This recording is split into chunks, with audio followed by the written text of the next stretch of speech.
लालची गौरी कवि ने की काली बिल्ली से दोस्ती। दूर किसी जंगल में एक काली बिल्ली रहती थी। वो काली बिल्ली बहुत बुरी काली बिल्ली थी। वो धोखेबाज थी, मक्कार थी और बहुत ज़्यादा चालाक भी। इसलिए वो किसी न किसी लालची पक्षी को अपने जाल में फंसाकर दावत उड़ाती थी। मियाऊं! गौरी कवि, सुंदर कवि, दूसरे जंगल में मेला लगा हुआ है। मैं मेला देखने जा रही हूँ। क्या तुम मेरे साथ जाओगी?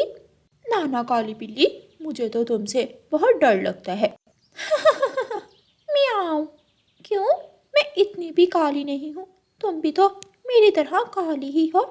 जो मेरे साथ मेला देखने जाएगा, मैं उसे ढेर सारी चीज़ें खिलाऊंगी। मियाऊं! लेकिन मेरे पास पैसे नहीं हैं। तो क्या हुआ? जब मैं साथ हूँ तो फिर चिंता किस बात की? मैं तुम्हें अपने दोस्त शेर राजा से भी मिलवाऊंगी। अच्छा, क्या शेर राजा तुम्हारा दोस्त है? वो मुझे मौसी कहता है, बहुत इज्जत करता है मेरी। मियाऊं!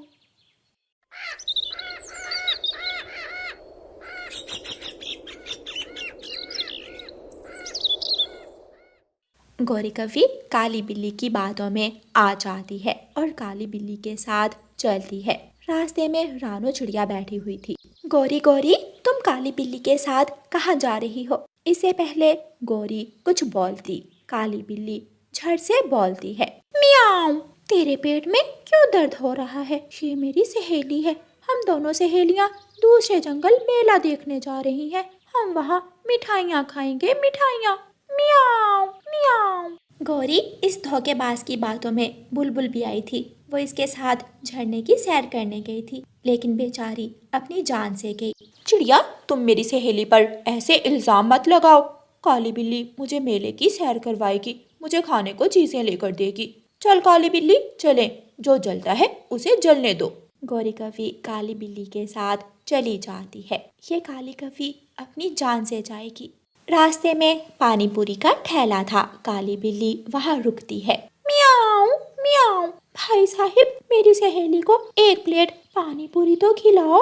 गौरी कवि जी भरकर पानी पूरी खाती है। सहेली सहेली, तुम भी खा लो पानी पूरी। ना ना, मेरा पेट कल से खराब है, मुझे भूख नहीं है। अगर पानी पूरी खा ली तो तुझे कैसे खाऊंगी? काली कवि, मियाऊं। गौरी और काली बिल्ली आगे बढ़ती हैं। काली बिल्ली गौरी कवि को मिठाई लेकर देती है। गौरी कवि जी भरकर मिठाई खाती है। खा ले कि तेरा मांस मीठा हो जाए। बिल्ली, क्या मुझसे कुछ कहा? न, न, नहीं, मैंने कहा जल्दी से मिठाई खा लो, फिर मैं तुम्हें बड़े वाले झूले पर बिठाऊंगी। मियाऊं। गौरी कवि और काली बिल्ली बड़े वाले झूले पर बैठती हैं।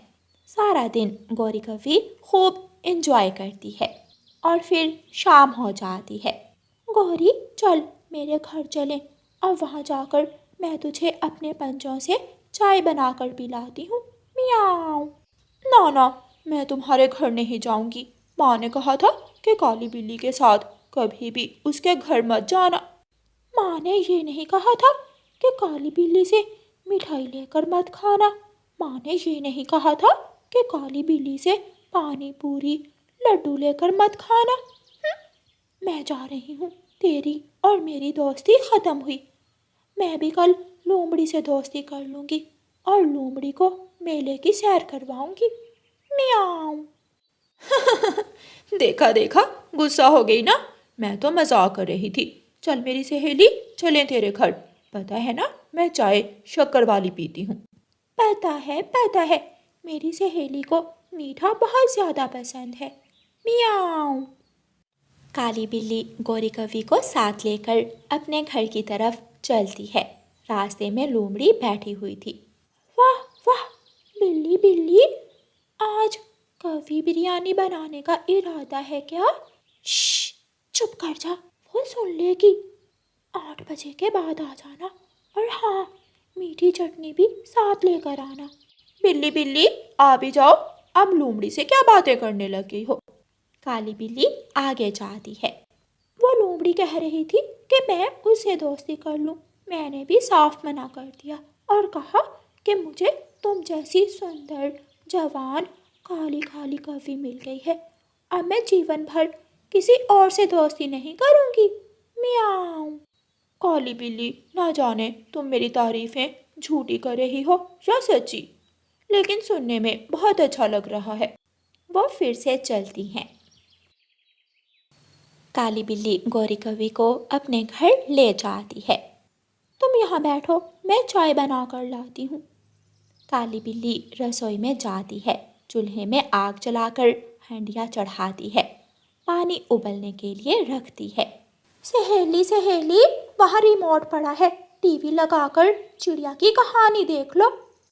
बिल्ली बिल्ली, मुझे तो चिड़िया की कहानी बहुत ज़्यादा पसंद है। गौरी कवि टीवी लगाकर चिड़िया वाला कार्टून देखने लगती है। काली बिल्ली आहिस्ता आहिस्ता सोफे के पीछे से जाती है और घर के दरवाजे की अंदर से कुंडी लगा लेती है। गौरी कवि को पता ही नहीं चलता कि कब काली बिल्ली पीछे से जाकर उसे गर्दन से पकड़ लेती है। सहेली सहेली, ये तुम क्या कर रही हो? मेरे साथ ऐसा मजाक मत करो। म्याऊं म्याऊं। कवि, काली कवि, तेरी माँ ने जो कहा था ठीक ही कहा था। चिड़िया ने रास्ते में जो कहा था ठीक ही कहा था। क्या करूं, सुबह से भूखी हूँ। तेरा पेट भर दिया, लेकिन खुद भूख काट रही हूँ ताकि मैं तेरा शोरबा बना सकूं। म्याऊं। ये सुनकर गौरी कवि बेहोश हो जाती है और काली बिल्ली गौरी कवि की बिरयानी बनाकर दावत उड़ाती है। प्यारे दोस्तों, इस कहानी को लाइक, अपने दोस्तों के साथ शेयर और चैनल को सब्सक्राइब करना बिल्कुल मत भूलना। आपका धन्यवाद। रानो चिड़िया की ऐसी कहानियाँ सुनने के लिए YouTube सर्च बार में रानो चिड़िया की कहानी लिखें या फिर ये बटन दबाकर बोलकर कहें रानो चिड़िया की कहानी। खराब मौसम देखकर सुनीता रानी तितली बहुत डर जाती है। मेरे पंख बहुत नाजुक है, अगर बारिश में भीगे तो मैं कैसे उड़ूंगी? मैं मर जाऊंगी। सुनीता रानी तितली को एक छोटी चिड़िया नदी पर बैठी हुई दिखाई देती है। सुनीता तितली वहां जाती है। दोस्त छोटी चिड़िया, मेरी मदद करो। आसमान पर गहरे बादल छा गए हैं और मेरा घर भी यहाँ से दूर है। मुझे अपने साथ अपने घर ले जाओ। आप जल्दी से मेरे साथ आइए, मेरा घर पास ही है। सुनीता तितली गुड़िया चिड़िया के साथ उसके घर चली जाती है। जैसे ही वो घर पहुंचती है, तेज बारिश शुरू हो जाती है। हम समय पर यहाँ पहुँच गए, वरना मेरे पंख भीग जाते। मम्मा, ये सुनीता रानी है, ये मुझे नदी पर मिली थी और मैं इसे घर ले आई। बेटी, आपने बहुत अच्छा किया। तितलियों के पंख बहुत नाजुक होते हैं। गुड़िया सुनीता रानी को अपनी चीजें दिखाती है और गुड़िया की मम्मा उन दोनों के लिए खाने के लिए मीठा हलवा बनाती है। आपका घर जंगल की दूसरी तरफ है क्या? वहाँ मशरूम के बड़े बड़े घर हैं। हम सब उन घरों में ही रहते हैं। मैं आपसे मिलने आया करूँगी। क्या आप हर रोज इस जंगल में आती हो? बातें करते करते शाम हो जाती है, लेकिन बारिश थी कि रुकने का नाम ही नहीं ले रही थी। मेरी बेटी ऐसी बारिश में कहाँ होगी? मैंने क्यों जाने दिया उसे? खराब मौसम में घर से बाहर, बहुत बड़ी गलती की मैंने। सुनीता की माँ अपनी बेटी को लेकर बहुत परेशान थी। मेरी मम्मा बहुत परेशान होगी। मुझे अब घर जाना चाहिए, लेकिन बाहर तो बारिश है। मम्मा, क्या मैं अपना छाता लेकर सुनीता को उसके घर तक छोड़ाऊं? बेटी गुड़िया, आप बारिश में कैसे जाओगी? मम्मा, मैं रात से पहले पहले वापस आ जाऊंगी। सुनीता की मम्मा परेशान होंगी। फिर गुड़िया की मम्मा मान जाती है। गुड़िया अपना छाता उठाती है और सुनीता रानी को साथ लेकर अपने घर से निकलती है। बारिश में गुड़िया को उड़ने का बहुत अच्छा लग रहा था। उनका छाता उन्हें भीगने से पूरी तरह बचा रहा था। सुनीता गुड़िया को राह बताती जाती और वो उड़ती जा रही थी। गुड़िया का जंगल खत्म हो जाता है और सामने एक नया और बहुत ही खूबसूरत जंगल था। एक पेड़ की डाल पर एक कौवा बैठा हुआ था। ये छाता तो बहुत सुंदर है, मैं इस छोटी चिड़िया से इसका छाता छीन लेता हूँ। गोरी को ये छाता बहुत पसंद आएगा। कालू उड़ता है और पीछे से जाकर गुड़िया का छाता छीनकर भाग जाता है। रुको रुको दुष्ट कौवे, मेरी दोस्त के पंख भीगकर टूट जाएंगे। गुड़िया मुझे बचा लो, मुझे बचा लो।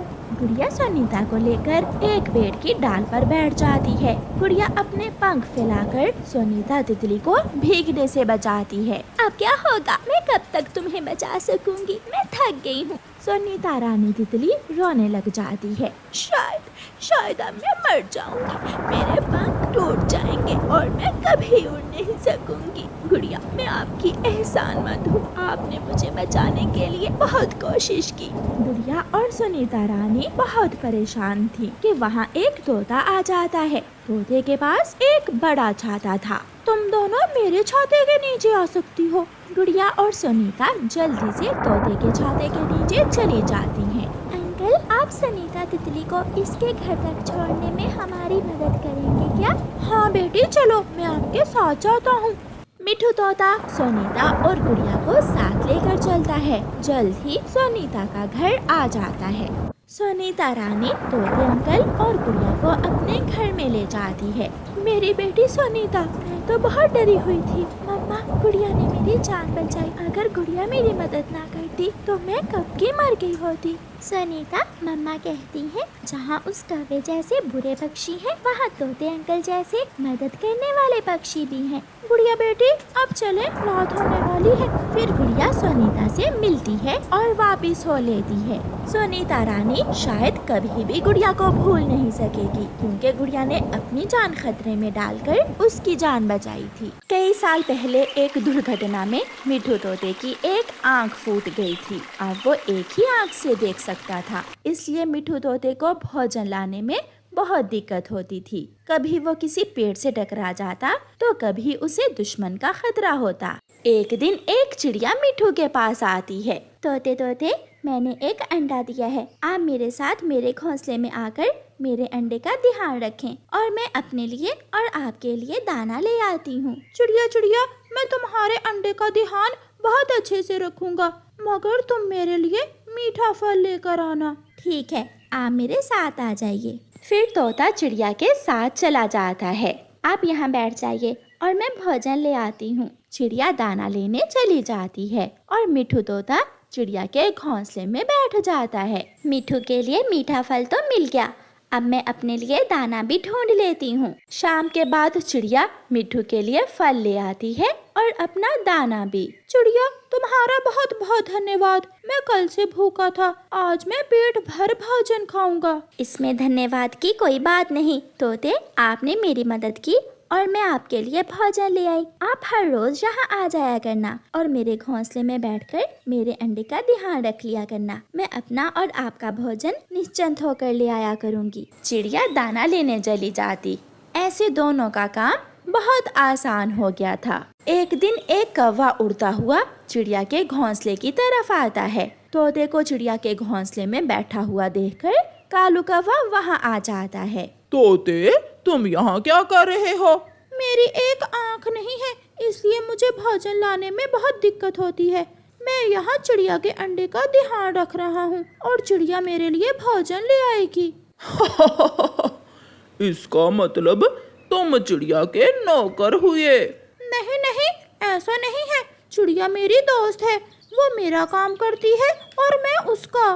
चिड़िया खाए तरह तरह के मीठे फल, फलों की खिचड़ी, स्वादिष्ट पौधों के बीज और तुम्हारे लिए लाए सूखा दाना।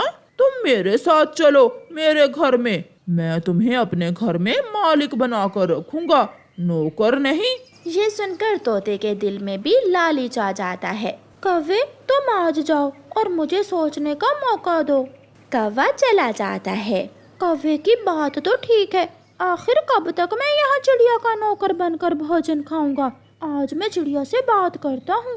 थोड़ी देर बाद चिड़िया भी आ जाती है। आज फिर सूखा दाना, पहले दिन तुम मेरे लिए फल लाई थी और अब हर रोज सूखा दाना। मैं नहीं खाऊंगा ये दाना। तोते भैया, जंगल में सूखे का मौसम चल रहा है, इसलिए भोजन की बहुत कमी है। बहुत हो गया, अब मेरा और तुम्हारा साथ और नहीं चलेगा। कल से मैं नहीं आऊँगा, तुम जानो और तुम्हारा अंडा। तोता चला जाता है और फिर दूसरे दिन तोता चिड़िया के पास नहीं आता। कालू के बच्चे, अगर आज तुम कोई काम वाली ना लेकर आए तो मैं तुम्हारा सर फोड़ दूंगी। काम वाली ना भी मिली तो आज मैं एक काम वाला जरूर ले आऊंगा। एक तोता है जो तुम्हारे बर्तन भी धोएगा और झाड़ू भी लगाएगा। कौवा घर से निकलता है और एक आंख वाले तोते के पास चला जाता है। तोते, क्या सोचा है? मैंने फैसला कर लिया है, मैं तुम्हारे घर में जाकर मालिक बनकर रहूंगा। अब मुझसे और चिड़िया की नौकरी नहीं होगी। ऐसे धोखा देकर कालू कौवा तोते को अपने साथ अपने घर ले जाता है और घर जाकर तोते के पंख काट देता है। तुमने मेरे पंख क्यों काट दिए? एक आंख वाले तोते, ताकि तुम उड़कर कहीं जा ना सको और मेरे घर के काम करो। चलो अब जल्दी से मेरे बर्तन अच्छे से धो दो और फिर बाद में झाड़ू पोछा भी लगाना है। नौकर तोते। तोता बहुत पछता रहा था क्योंकि उसने कौवे के पीछे लगकर एक अच्छे दोस्त को खो दिया था और अब हमेशा हमेशा के लिए कौवे का नौकर बन गया था।